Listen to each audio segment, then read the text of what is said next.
British সাময়িকী the ইকোনমিক্সের বিচারে 2024 সালের সেরার তালিকায় উঠে এসেছে বাংলাদেশ।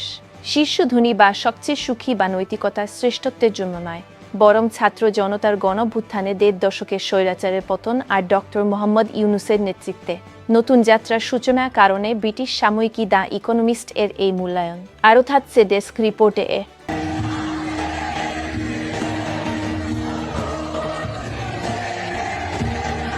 2024 সালে বিশ্বের সেরা দেশের মুকুট এবার বাংলাদেশের। ইকোনমিস্ট বলছে শীর্ষ ধনী, সবচেয়ে সুখী বা নৈতিকভাবে শ্রেষ্ঠ এমন কোনো বিবেচনায় নয়, বরং গেল 1 বছরে সবচেয়ে বেশি উন্নতি যে দেশের সেটিকেই বর্ষসেরা বিবেচনা করে দ্য ইকোনমিস্ট।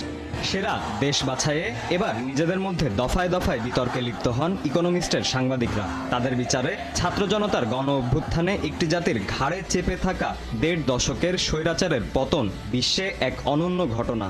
দেশটির নতুন পথ চলায় হাল ধরেছেন শান্তিতে নোবেলজয়ী ডক্টর মোহাম্মদ ইউনূস। তাদের মতে বাংলাদেশের নতুন পথ চলায় চ্যালেঞ্জ আছে, সেই চ্যালেঞ্জ মোকাবেলার অভিপ্রায়ও আছে। আইন শৃঙ্খলা ও অর্থনীতি স্থিতিশীল হতে চলেছে। ইকোনমিস্টের বর্ষসেরা তালিকায় এবার স্থান পেয়েছে 5টি দেশ। দীর্ঘ 5 দশকের স্বৈরশাসনের পতন ঘটিয়ে দ্বিতীয় স্থানে রয়েছে সিরিয়া।